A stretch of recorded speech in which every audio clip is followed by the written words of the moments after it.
Happy New Year! Welcome to a brand new year and another chance to take a big swing at your biggest goals. Something about starting fresh and leaving the past year behind makes us feel hopeful. That's why so many people love to make resolutions in January. Unfortunately, most people will fail to stick with them. So I'm going to propose something a little radical in the podcast this week. I want you to burn your to-do list.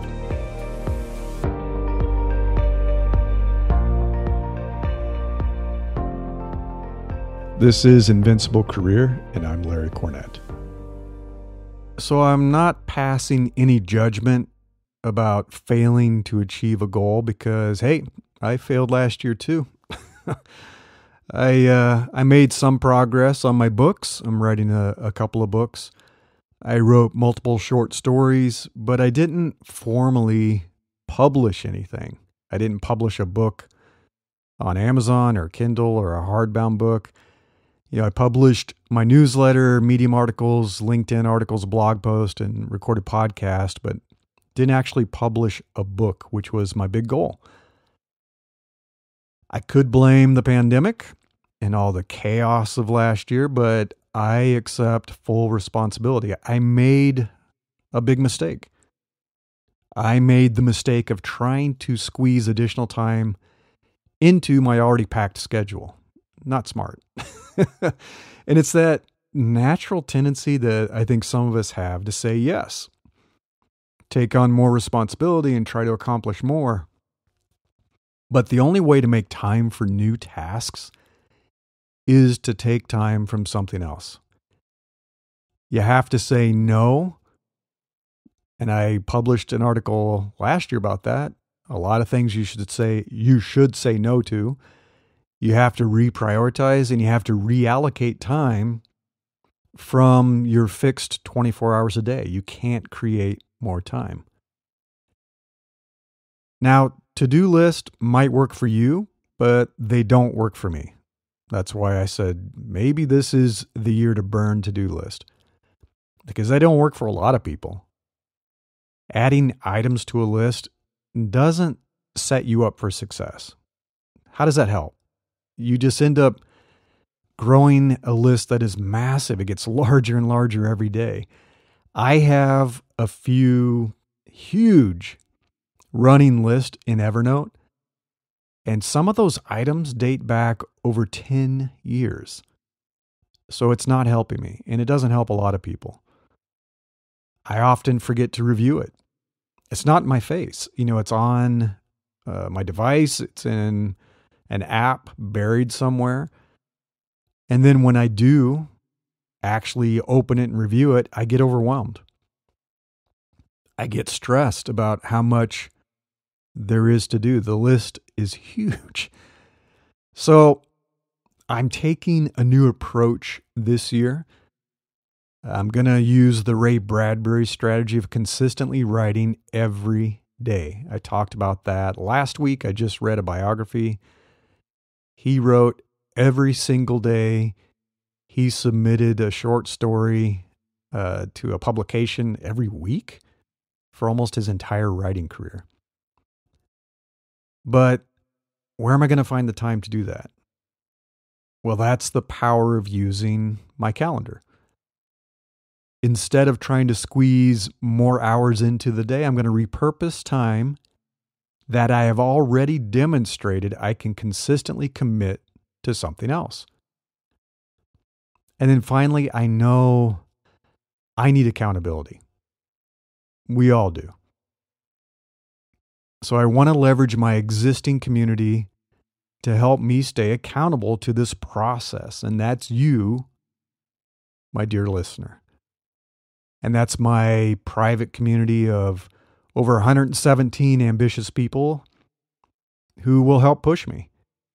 Because we've all been encouraging each other to achieve our goals every week, month, and year for almost 5 years now. It'll be 5 years, I think, this spring.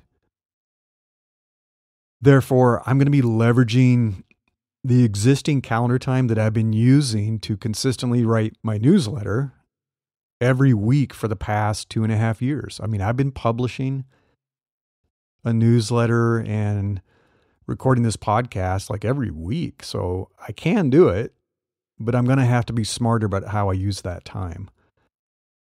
So I'll be sharing draft chapters of my book with you every month to hold myself accountable. And you don't have to worry if you subscribe to this podcast, if you are a newsletter subscriber, I'm not going completely off topic. The book is going to be about the same themes and the topics that fuel my weekly writing and podcast episodes. It's not about dating. It's not about spaceships. I'm not writing about blockchain, vampires or zombies, nothing like that. Although that might be more interesting. Should I do that? Let me know. What I'm going to be doing is sharing my strategies and methods for reclaiming your power in your work and life.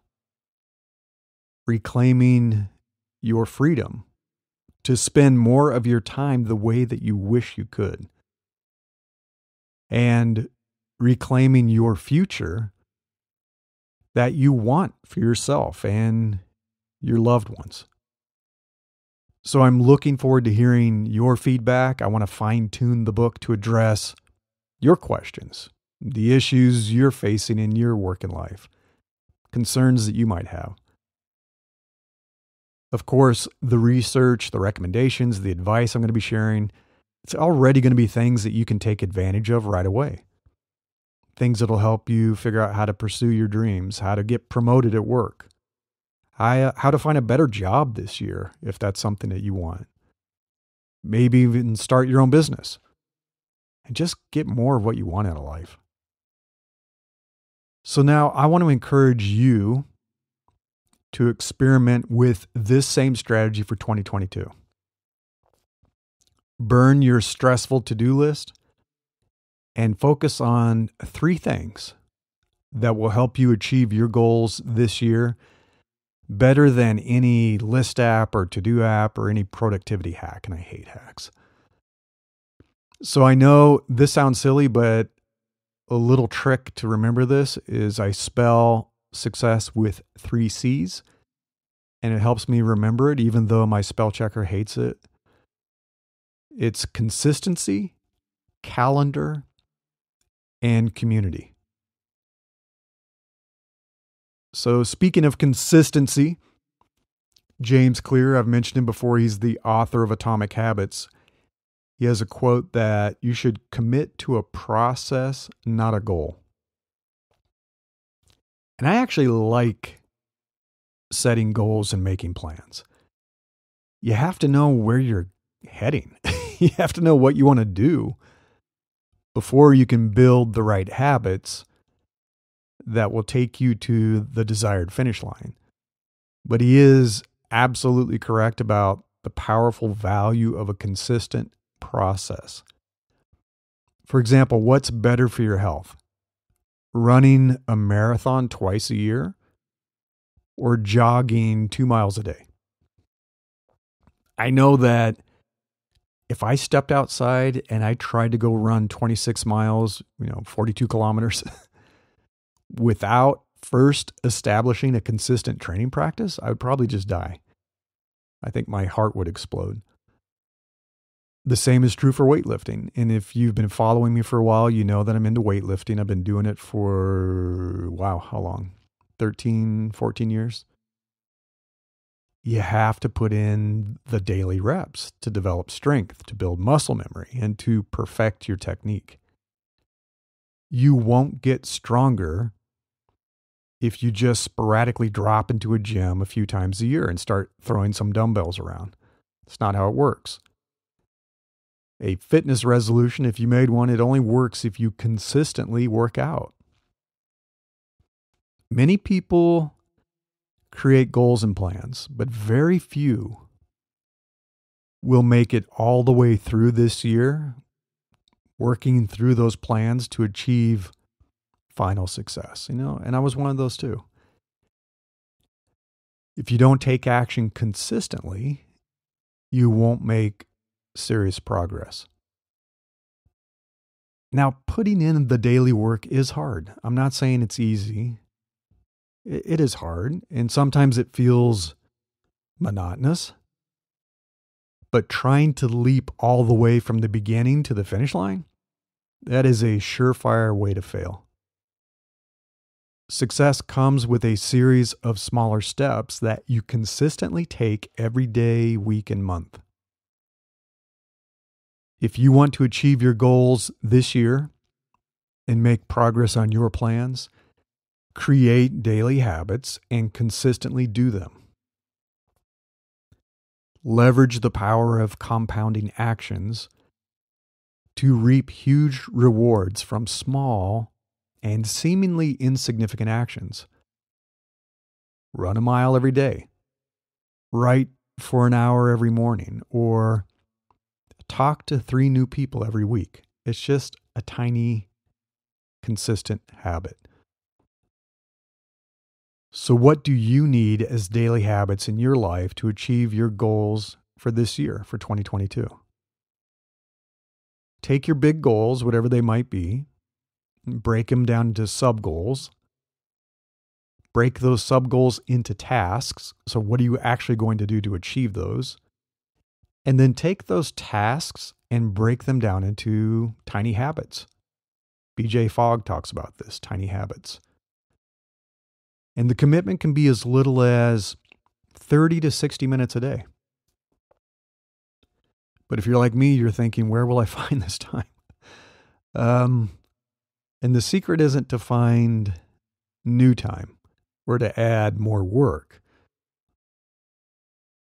It's to repurpose existing time and safely block it off on your calendar. So that is the second key to making this all work. It's using your calendar as a powerful tool.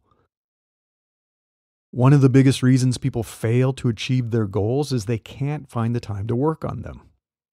They don't make the new goal a serious priority, so they don't schedule time on their calendar to work on it consistently.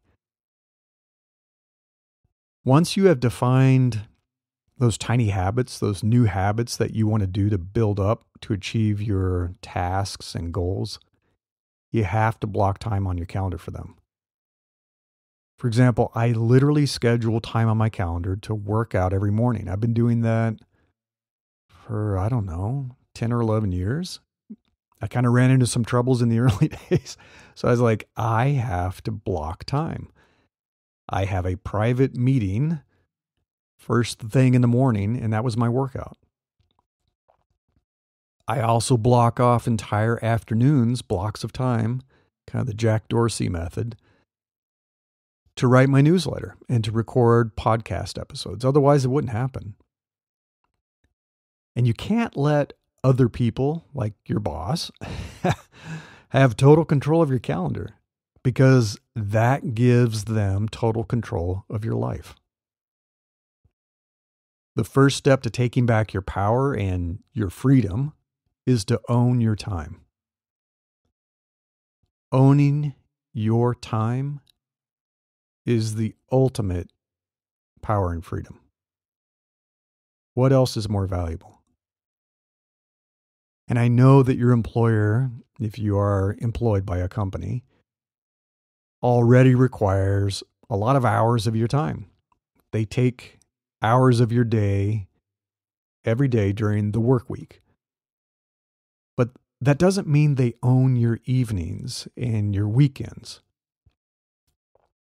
If you're a salaried employee, I know your employer will happily take all of your time if you allow them to do so.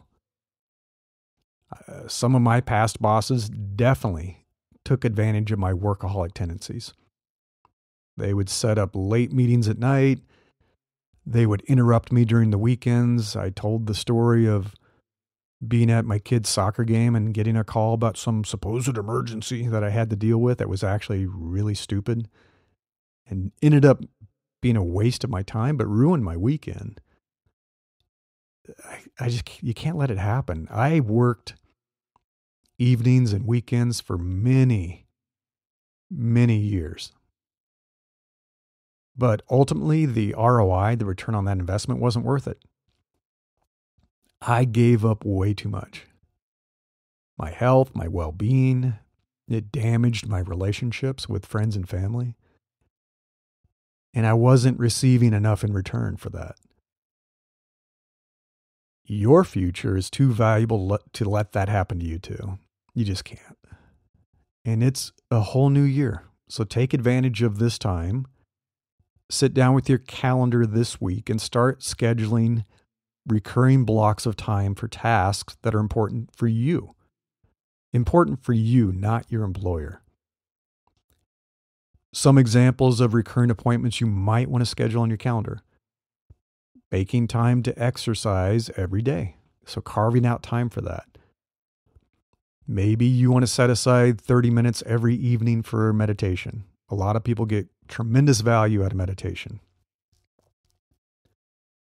Scheduling a weekly block of time for intelligent networking. I've talked about the incredible value of a powerful network. It's how I got every single one of my jobs. It's been invaluable for my business.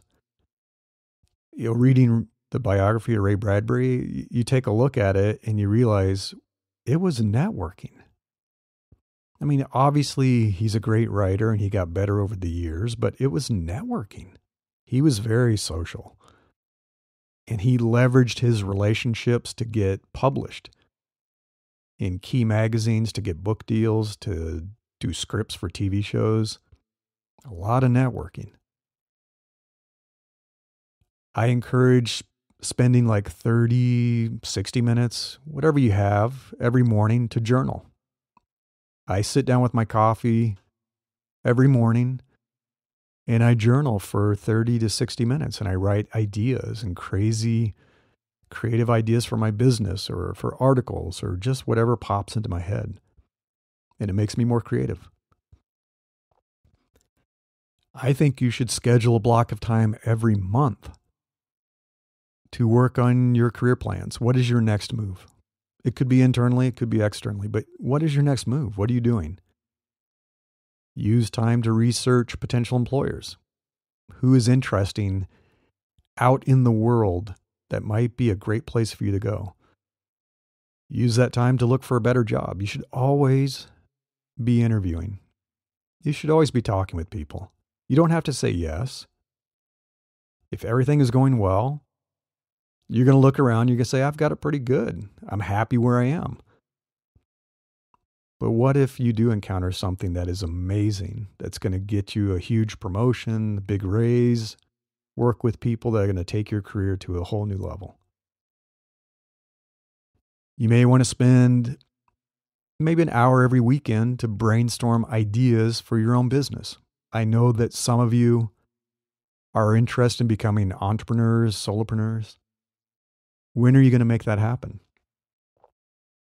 If you don't carve out time to research and plan and think about your business model and potential customers and what your offering would be, you'll never find time to do it. And then I also believe you should set aside, an hour or two every week to let your creative side come out, to do what you need to do, to spark that creativity. Go for a hike, sketch in a sketchbook. If you like to paint, write something creative, fiction, maybe nonfiction. Make music, play around with your guitar, whatever it takes, but let that creative side come out. You will have a better chance of achieving your goals this year when you commit time on your calendar to consistently perform the tasks and do those habits that will help you make progress. But there is one additional way to further improve your odds of success, and that's by leveraging the power of human relationships. And I want to talk about community. The secret sauce of success combines consistent habits with accountability to other people. I know I've shared this data before, but it still It surprises me. It blows me away. If you simply promise to another person that you're going to achieve a goal, like I do with my wife, your probability of success rises to 65%. If you schedule accountability appointments on a consistent basis with someone else, your probability of success goes up to 95%. That's huge. So do you have someone in your life who can hold you accountable for your goals this year? Is there someone you can meet with maybe every week who will encourage you, push you, and help you keep going when you're feeling overwhelmed and discouraged? And you will. It's normal. We're human. If you don't already have this type of support, you should look for a community that can provide it. And if you can't find the right community, you might have to make it. You might have to create your own community and pull your tribe together. I know I need this type of accountability, so that's why I do share my goals and plans with my wife. She listens, she encourages me, she reminds me, and says, remember that thing you want to achieve? How's that going? I was an employee, wow, it's been a long time, over 12 years ago. And I wanted this type of supportive environment, people who could help me and support me and keep me accountable. I wanted it at work too. But I unfortunately discovered that the corporate world of being a tech exec is pretty competitive, and it's, at least where I was pretty political. So it wasn't exactly the nurturing environment that I needed. Not at all. And I wished that I'd had a community of trusted peers that I could rely on back then. I had a coach that helped tremendously. She definitely is one of the reasons I became a career coach and a leadership coach. But I could also see that many of my friends in tech and in the kind of the professional world, they were struggling with similar issues too. A lot of politics, a lot of competition, a non-supportive boss, and they didn't know who to turn to. So about 5 years ago, I created my own private community. And I began bringing people, like-minded people, into it to work with us and to partner with us. I created one kind of a special type of accountability environment I call my Career Accelerator. And I've linked this in the newsletter. If you go to newsletter.invinciblecareer.com, it's pretty easy to find. My accelerator meets every week. We join on a Zoom call. We discuss our goals, our activities. We support each other. We give advice, and we hold each other accountable. It's like, did you go for the interviews you said you were going to go for last week? Did you write that article you said you were going to write? Did you network with those people last week? We just push each other. We help each other. And we share different types of advice and recommendations because we've all kind of been there and done that. And that community helps all of us stay on track. And last year, I expanded my community to be much more affordable and to be more accessible for more people. And it's not free. But I would say that we do provide tremendous value for that $15 a month. And that's all it is $15 a month. Because we've helped connect people with hiring managers. We have a tremendous network between all of us. We have entry-level people. We have managers, directors, vice presidents. We have very well-connected people that have worked at Facebook, LinkedIn, Apple, IBM, Oracle, Twitter, you name it, all over the place. So we have really good networks and can connect people. We've helped people discover opportunities in the hidden job market. And up to 80% of the best jobs are never posted. They're in this hidden job market. And people know about it, but it's not discoverable online. And we've helped people negotiate job offers so they can make thousands more in their base salary every year. So when you can turn $15 a month into thousands more in income every month, that's a pretty damn good investment. I shut down my free groups. I had free groups on Facebook and I think a couple of other places, and I shut them down. And people ask me, why do I no longer have those free communities? And I'll tell you why. Over the years, I've learned that people don't commit to something free. They don't value it enough, and they don't take it seriously. They don't engage. When it's free, it's easy to skip it, to not show up, to not contribute. But when you pay even a tiny amount for support, advice, and access to a professional community, you value it more. You show up to get your investment out of it. I've seen this in myself, and I've seen it in thousands of other people. So if you can't find the right community to support you and to help you achieve your goals this year, check us out. We are always here to help. This is, if you go to newsletter.invinciblecareer.com, this is issue 343, Burn Your To-Do List in 2022. So I just want to leave you with best wishes and good luck in achieving your goals this year. If you have any questions, or you want to leave any comments, go to this post. There's a newsletter about this topic. Reach out to me. If you'd like to work with me specifically on your plan for the year, and if you know you would benefit from having a leadership coach or a career coach who can hold you accountable for making progress. And I do encourage you to check out my community. It's a really affordable way to get advice and support and help from a whole lot of really friendly, intelligent, and supportive people. So best of luck with your goals this year. Thanks for listening.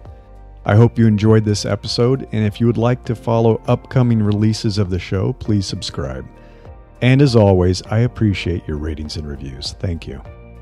If you would like to learn more about Invincible Career and the podcast, you can visit invinciblecareer.com. Until next time, I wish you the best of luck in becoming an opportunity magnet for the best things in life.